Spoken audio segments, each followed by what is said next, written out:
예, 안녕하십니까. 임재원입니다. 어제가 말이죠. 21일 날 김영삼 전 대통령이죠. 전 대통령이 서거한 지가 10주년이 되었다라고 합니다. 그 기사를 보니까 그러네요. 더불어민주당 의원들은 전혀 참석하지 않았다. 물론 뭐 대통령의 어떤 추모사라든지 뭐 그런 거는 있었고, 국힘당이라든지 과거의 어떤 정치적 원로들이 이제 좀 상당히 참가했는데, 김대중 추모식에는, 김대중 전 대통령의 추모식에는 여야가 모두 참석했는데 김영삼 대통령의 추모식에는 참석하지 않았다라고 그러는 기사로서 조선일보 기사를 제가 봤습니다.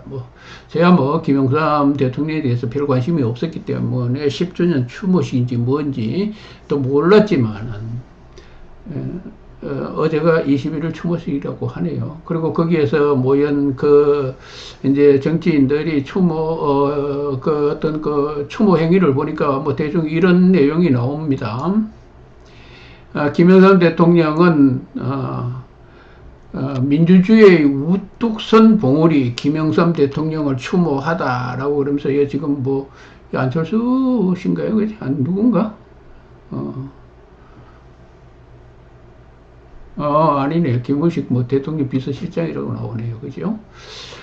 지금 이 장면이 나오고 이러고 이제 모여서 추모를 했다라고 그러는데, 나는 이 김영삼 대통령의 이 추모식을 보면서, 자, 더불어민주당 의원들이 참석하지 않았다라는 데 대해서는 그 동기 연유는 뭔지는 잘 모르겠습니다. 그들이 왜 참석을 하지 않았는지.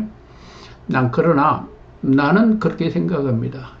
김영삼 대통령에 대해서 이렇게 국힘당이 또는 어떤 정치권의 일각, 그러니까 86세대들의 대부분이 사실상 김영삼, 김대중 대통령으로부터 시작해서 그들의 어떤 정치적인 길이 열렸고, 김영삼, 김대중으로부터 이제 출발하는 그 정치 세력들이 지난 우리 대한민국 30년간을 지배해 왔었죠. 그죠? 86세대 이후에. 그러니까 한 40년 가까이 됩니다. 그죠? 긴 세월. 까지 이제 지배해 왔습니다. 거기에서 대부분 지금의 국힘당 의원이라든지, 더불어민주당에서도 많은 정치적 김영삼 대통령과 김대중 대통령의 어떤 바람의 영향을, 혜택을 받은 사람들이 굉장히 많을 겁니다. 또 그리고 지금 많이 세대가 바뀌었어요. 그죠? 더불어민주당에는 아마 그런 인물들이 많이 사라졌을 겁니다.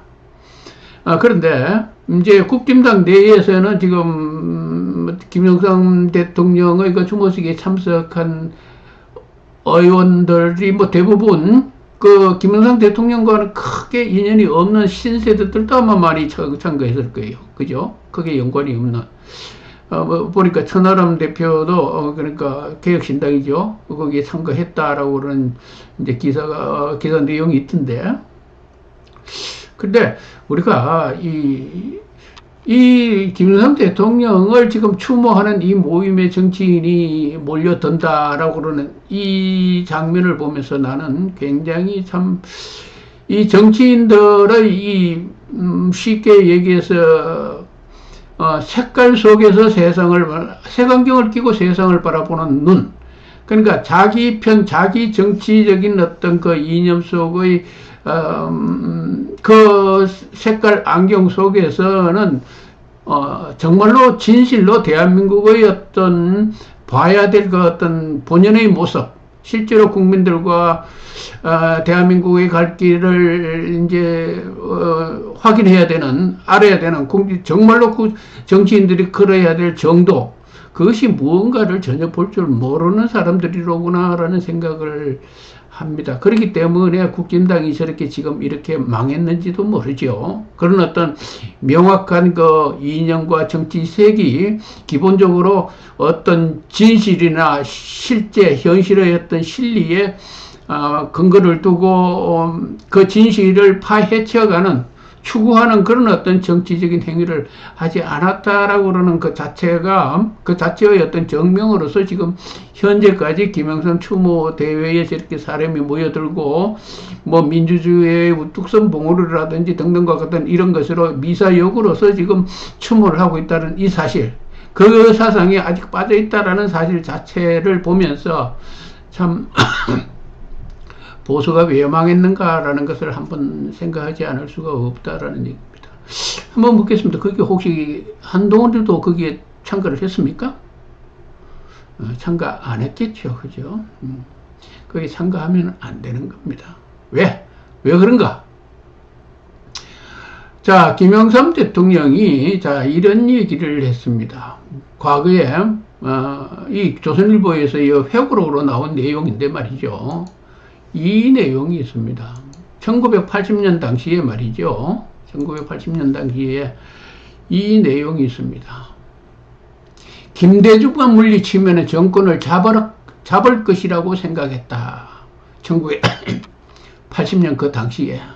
자, 이 김영삼 대통령의 회고록입니다. 그때 김영삼 대통령이 1980년대 그때의 상황을 어떤 관점에서 바라보고 있었는가라는 것을 명확하게 보여주는 아주 중요한 한마디고, 그것이 문기로 지금 회고록에 그렇게 쓰여져 있었습니다.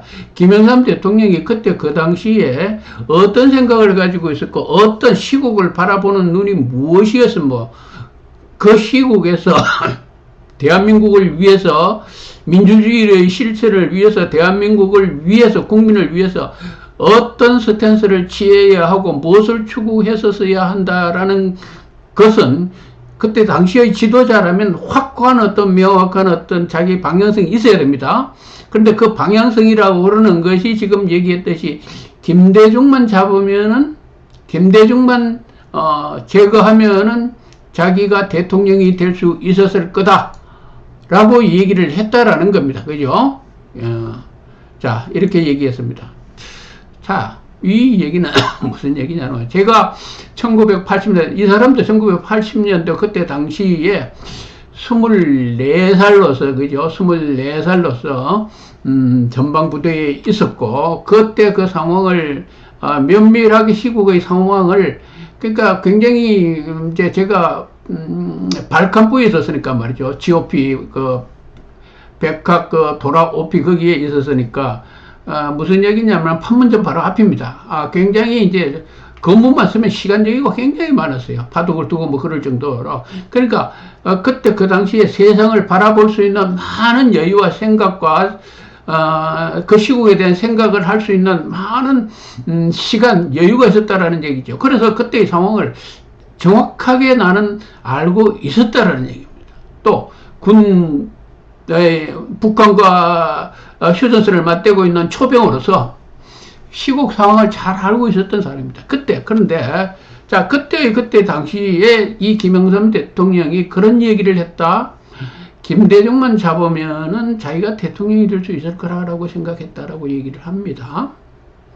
자, 이것이 얼마나 잘못된 오판이었는가. 김대중만 잡으면 자기가 대권을 잡을 수 있다라고 그러는 그 생각 말이죠. 근데 그다음 얘기하지만은 그때의 그 상황이라고 그러는 것은 그러니까 다시 말해서 무슨 얘기냐면은 시국을 판단할 능력이 없었다라는 얘기예요. 이 김영삼 대통령은 전혀 쉽게 얘기해서 김영삼 대통령이 그때 그 당시에 그만큼 어떤 강한 국민의 어떤 지지라든지 그것을 받고 있었느냐라면 전혀 받고 있지 않았습니다. 쉽게 얘기하면 국민들의 입장에서는 김영삼이 등장해서 이 시국을 정리할 거라고 그러는 기대를 하는 사람은 거의 없는 때였습니다. 왜 그런가 하면은 김영삼, 김대중, 김종필로 이어지는, 그리고 또 하나의 박정희 대통령이 그야말로 피살되었습니다. 사살되었단 말이죠.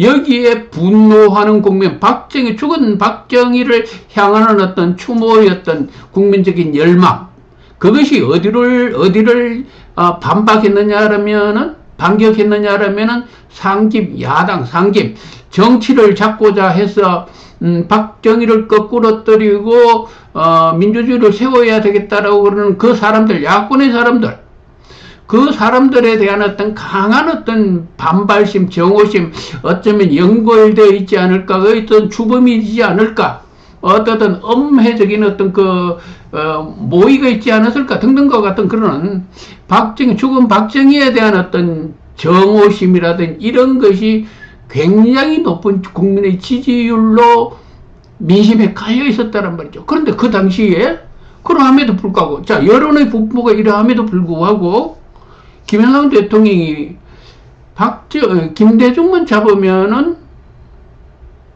자기가 대통령이 될 수 있을 거다 라고 생각했다는 게 얼마나 시대 상황을 제대로 분별할 줄 모르는 사람이었는가라는 얘기입니다. 자, 물론 정치인이라고 그러면은 그 나라의 지도자라고 그러고, 나라의 위기 상황에 구국을 할 수 있는 어떤, 지도자가 되려면은 쉽게 얘기하면은 이란의 호메니온과 같이 말이죠. 난세에 그렇게 국민들의 어떤 강한 결집력을 몰아올 수 있는 강한 카리스마가 있는 어떤 그런 인물이 필요해야 그 정권이 그 시대의 어떤 난세가 진압되고 저것이 된다라는 얘기죠. 그런데 김영삼이 그때 그 당시에 그 정도의 어떤 국민적인 지지를 받았는가라는 부분에 있어서 아니라는 얘기예요. 아니라는 얘기. 근데 자기 자신이 그만큼 국민의 지지를 받지 못한다라는 걸 전혀 모른다라는 얘기죠. 자, 이렇게 시대 상황을 오판하면 무슨 일이 생기느냐라면은 쉽게 해서 국가의 방향을 엉뚱한 데로 몰고 간다라는 얘기죠. 어려울 때는 바로 올바른 길을 가야, 제대로의 길을 찾아야 국가가 안정이 되는 것인데, 잘못된 길을 가면 계속적인 혼란이 정폭이 되죠. 거기에다가 김영삼, 김대중의 강한 어떤 이런 뭐가 있었는가? 알력 갈등이 있죠. 믿지 못하는 갈등이 있었습니다. 다시 말해서 김대중 씨 입장에서도 그렇겠죠. 김영삼만 꺾으면은 자기가 대통령이 되겠다라고는 생각을 했겠죠. 그리고 또 한 가지, 그때 상황으로 봐서 최규하가 대통령이 될 건가? 누가 대통령이 될 건가? 알 수 없는 상황이란 말이죠. 그렇다고 해서 그야말로 이것은 뭐 어떤 굉장히 어떤 상황이 혼란스러운 상황인데, 그러니까 이제 정치인이라고 그런 것은 김영삼, 김대중, 김종필 세 사람의 그 두각을 나타내지는 어떤 매석경에 띄어지는 어떤 정치인들은 이들밖에 없는데, 이들이 과연 국민들의 어떤 절대적인 신임을 세 사람이 합쳐서 그렇게 받았는가? 문제는 죽은 박정희 대통령에 대한 어떤 추모의 어떤 민심도 굉장히 강력하게 작용했다라는 얘기입니다. 아마 내 추측으로는 한 7, 80%가 죽은 박정희에 대한 어떤 추모와 안타까움 등등에 의해 가지고 그것이 죽은 박정희에게 향했지. 쉽게 해서 이런 거 있지 않습니까? 삼국지에 그런 얘기가 있습니다. 죽은 제갈공명이 살아있는 사마이를 이렇게 쫓는다라고 그러는 얘기가 있죠. 그죠? 죽은 박정희의 혼이 김영삼, 김대중을 배척하고 있습니다. 국민들 사이에. 자, 이런 상황에서 무슨 일이 일어났는가? 1980년대에 갈등이 일어났죠. 갈등이 일어났습니다. 자, 여기에 우리가 이제 등장하는 것이, 학생들의 그때 당시의 어떤 대규모적인 시위였습니다.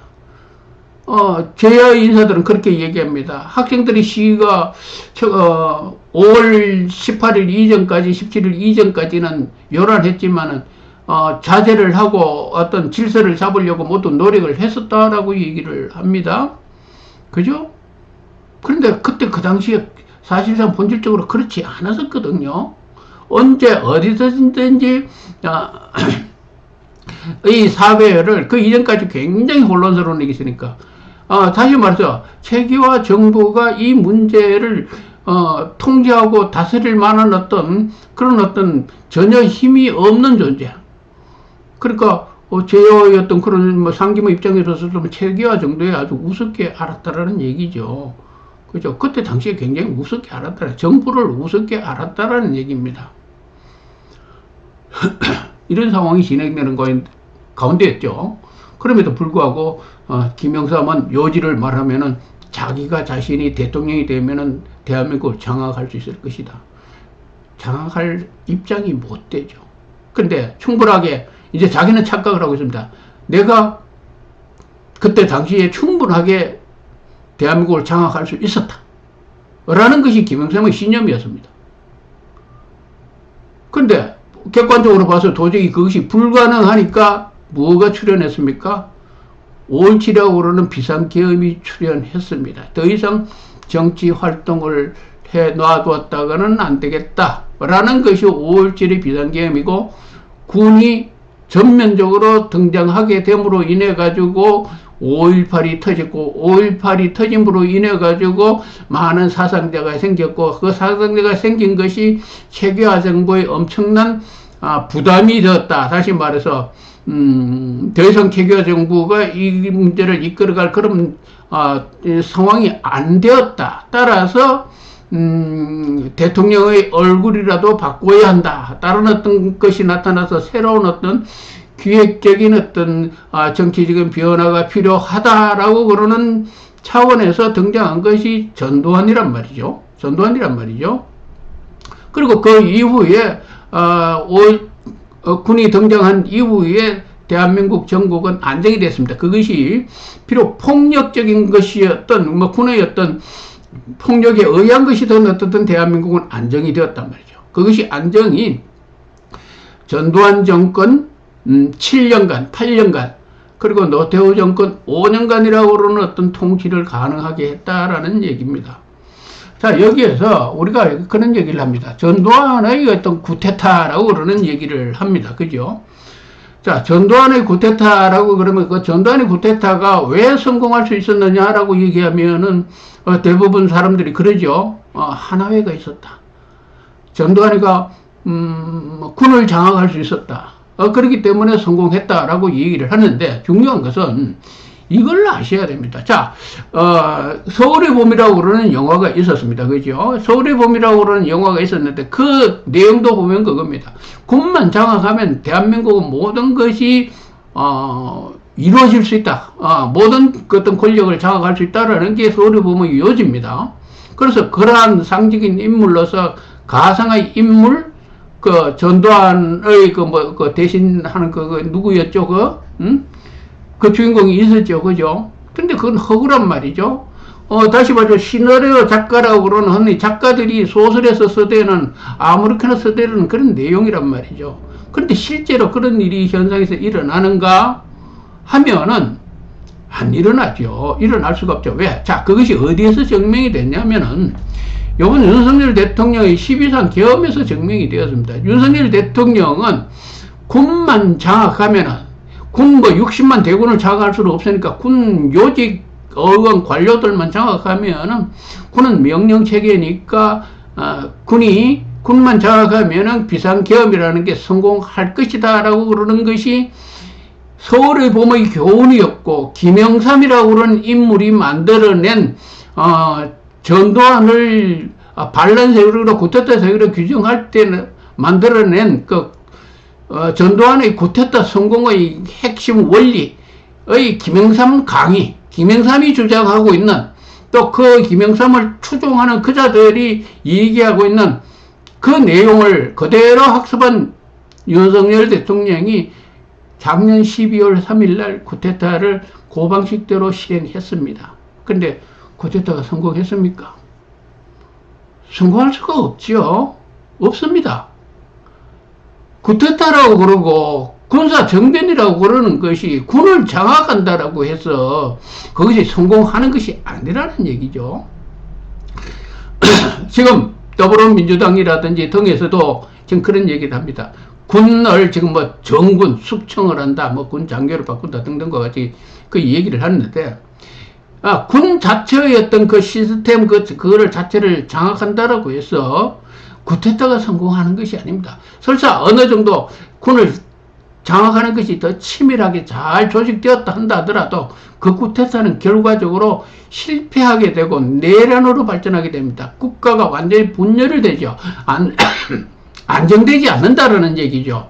그러면 그런 국가는 완전히 내전 상태로 들어가 버리게 됩니다. 왜? 군만 장악해가지고 쿠데타를 일으키고 나면은 그 결과가 그렇게 그만큼 비참하게 된다라는 얘기죠. 그래서 쿠데타라든지 정변이라든지 이것이 성공하려면 무엇이 필요한가라면은 바로 민심이 필요합니다. 민심의 흐름이 필요하죠. 민심이 쿠데타를 요구하면은 쿠데타가 일어나게 됩니다. 아무리 제도를 아무리 정교하게 그것이 쿠데타가 일어나지 못하게끔 그 제도가 짜여진다 하더라도 민심의 방향에 쿠데타를 요구하게 되면은 쿠데타가 일어나게 되는 겁니다. 성공하게 되는 겁니다. 자, 그것이 지금 우리가 알듯이 대한민국의 5.16이라고 그러는 군사 정변이 있었고 12.12라고 그러는 군사 정변이 있었습니다. 5.16 군 쿠데타고 이제 12.12는 군사 정변이라고 군사 쿠데타라고 얘기를 합니다. 그죠? 어쨌든 이 두 가지가 성공할 수 있었던 것은 민심이 따라줬기 때문이에요. 민심의 흐름이 있었기 때문이라는 얘기죠. 12.12를 군사 쿠데타라고 하지만은 그때 당시에 박정희 시해를 수사하는 합수본부장이라고 그러는 대의 명분이 모든 것을 가능하게 했다라는 얘기입니다.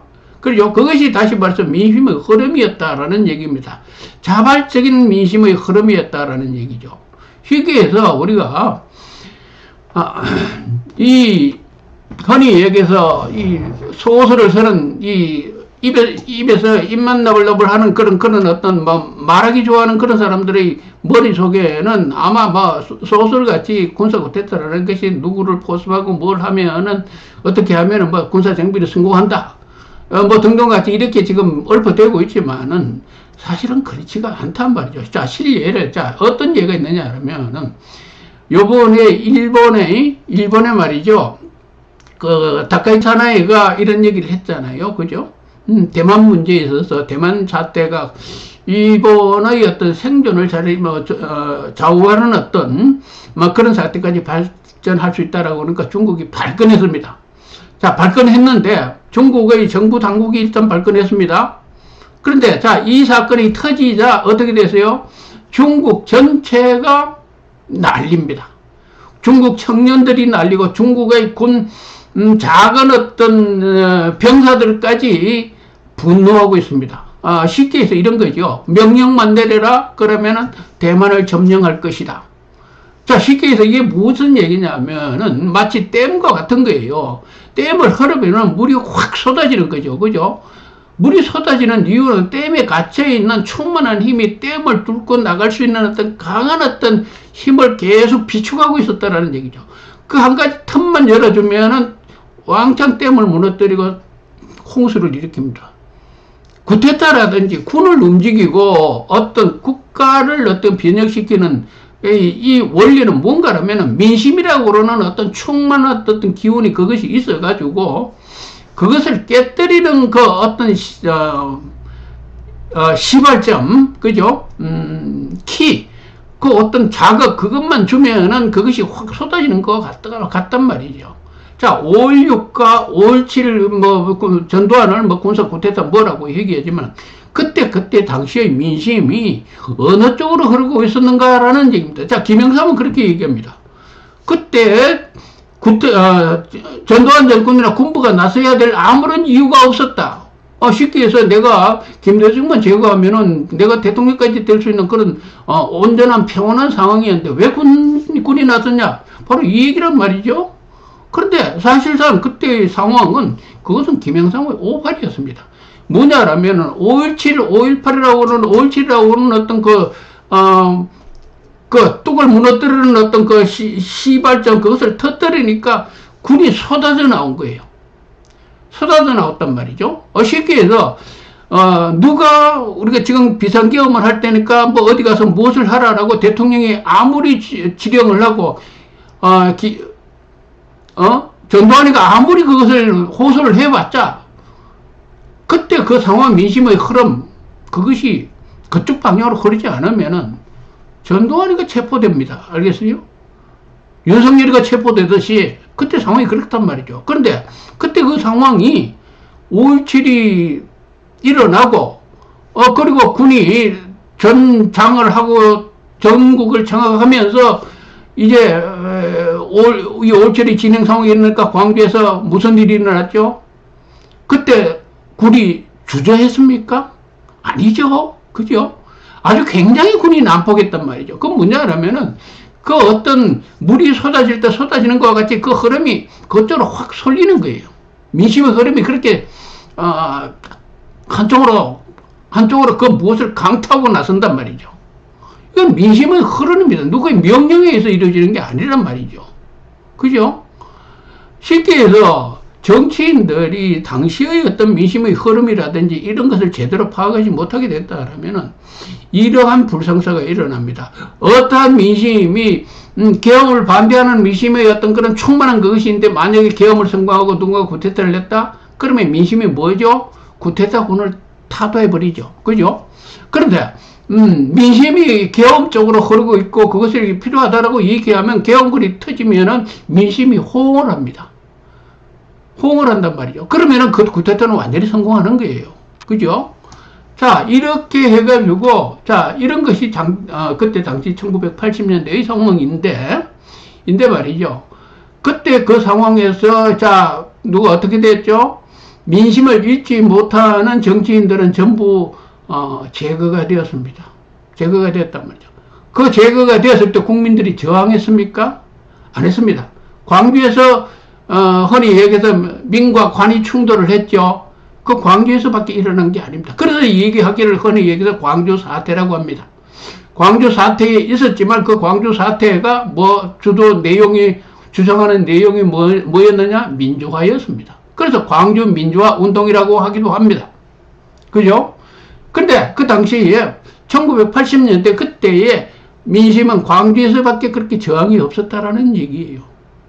예? 부마 사태는 박정희 정권과의 어떤 충돌이 없고, 부마 사태 이후에 80년대의 광주 민주화 운동이라고 그러는 것은 군부의 충돌이란 말이죠. 그때 민심이 어디로 갔느냐? 그때는 민심도 없었는가? 김영삼 말에 따라 자기가 대통령이 될 수 있었는데, 군부가 나서서 모든 것을 막았다?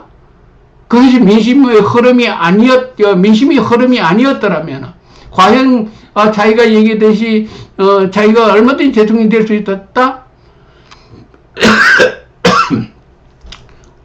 완전히 오판이죠. 그죠? 완전히 오판입니다. 시대를 오판하면은, 당시 시대의 흐름을 읽지 못하면은 말이죠. 그 정치인은 그 나라에 재앙을 갖다 줍니다. 재앙을 갖다 준단 말이에요. 그런데 그러던 대통령이었습니다. 그죠? 그리고 이후에 노태우, 전두환이 8년 한 13년간의 정권을 잡으면서 그죠? 잡고 이후에 김영삼에게 대통령을 물려줬습니다. 물려줬죠? 어떻게 물려줬습니까? 아주 풍부하게 엄청나게 국가를 안정시키고 민주화의 기반을 완전히 만들어진 상황에서 상김에게 대한민국을 진상을 했단 말이죠. 예? 자, 이렇게 차려놨으니까 당신들이 이제 멋지게 대한민국을 한번 다스려 보십시오. 라고 진상을 했어요. 그런데 어떻게 했죠? 김영삼 대통령 통치기간 중에 뭐 어떻게 돼버렸습니까? IMF를 불러왔죠. 그죠? IMF를 불러왔죠. 그리고 그 IMF 수습한다고 김대중 대통령이 들어서서 구조조정한다라고 그러면서 지금 론스타 사건이 있습니다만은 대한민국 관료들이 김대중 대통령 집권 하에서 이현재를 중심으로 해서 대한민국의 자산을 모조리 어디로 가세요? 헐값으로 다 팔아넘겼습니다. 대한민국 완전히 알거지가 되었습니다. 양극화가 그때부터 시작되었습니다. 온갖 모순이 대한민국에 지금 자리 잡기 시작했고 지금 현재의 대한민국을 만들었습니다. 그죠? 현재의 대한민국을 만들었습니다. 이 대한민국을 지금 유지하고 있는 것이 뭐죠? 삼성입니다. 그죠? 하이닉스입니다.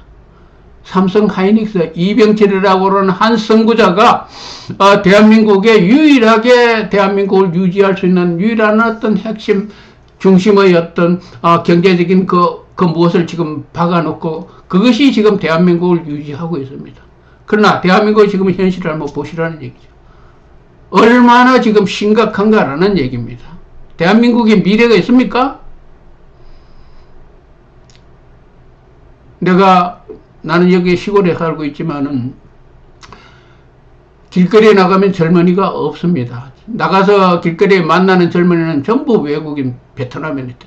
10년 후 같으면은 아예 이 치안을 여기에 베트남 20년 후에 10년 20년 후에는 이 치안을 베트남인들이 맞지 않을까라는 생각마저 듭니다. 예? 이것이 대한민국의 현실입니다. 이건 누가 만들었죠? 바로 868 김영삼, 김대중이라고 그러는 그 자들이 자기들이 전반 노태우라고 그러는 군부 독재를 타도하고 자기들이 만들어 간다라고 그러는 그 민주주의의 30년의 이 결과가 지금의 대한민국이란 말이죠. 지금 무엇은 떠거립니다. 예? 내가 이런 얘기를 합니다. 중국이 말이죠. 중국이 1980년대 그때 노태우 대통령 때 그 수교할 때만 하더라도 중국은 그야말로 대한민국 아래였습니다. 한참 아래였습니다. 한국을 배우려고 노력하던 그때였단 말이죠. 그 중국이 역전되었습니다. 대한민국을 밟고 올라섰단 말이죠. 근데 지금 대한민국은 어때요? 미래가 별로 없어요. 미래가 별로 없습니다. 중국은 그들의 어떤 큰 꿈을 지금 실현하는 과정에서 지금 팽창해 나가고 있단 말이죠. 이 관계가 역전되어 버렸어요. 무슨 얘기냐? 내가 왜 이런 얘기를 하는가 하면은 그 국가를 이끄는 어떤 지도자들의 무능력이 무슨 결과를 초래하고 어떤 저것을 만드는가라는 것을 현실적으로 보여주고 있는, 왜 비교 사례가 된다라는 얘기죠. 그 비교를 하지 않으면은 어쩌면은 지금 이렇게 된 것이 어쩔 수 없는 필연의 어떤 결과다, 어쩔 수 없는 것이었다라고 얘기하지만 어쩔 수 없는 것이 아닙니다. 이것은 무능한 자들의 어떤 망동에 의해 가지고 만들어진 현재의 결과일 뿐이지.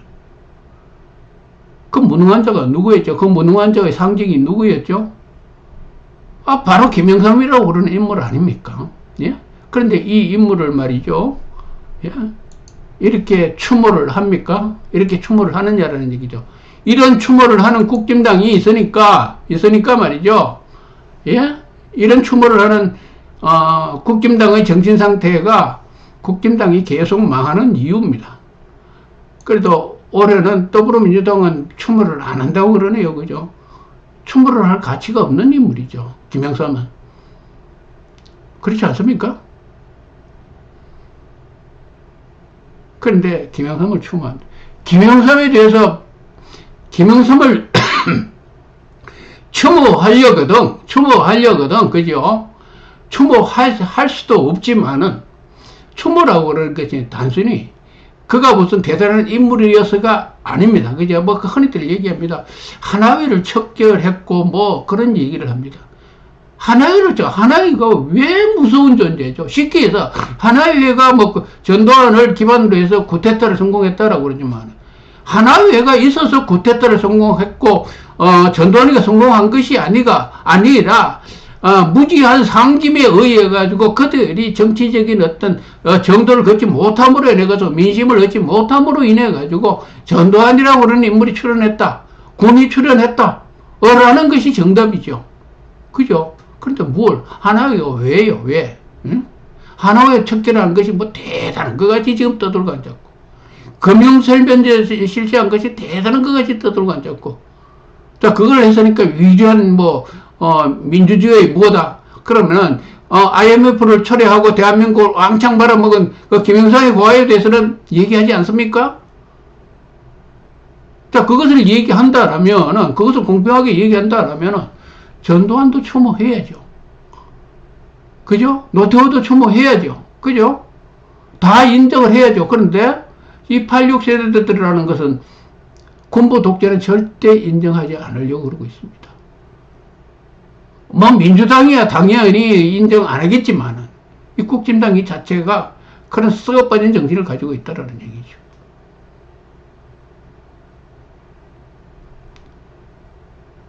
김영삼을 추모하는 국진당, 그죠? 망해도 사죠. 그죠?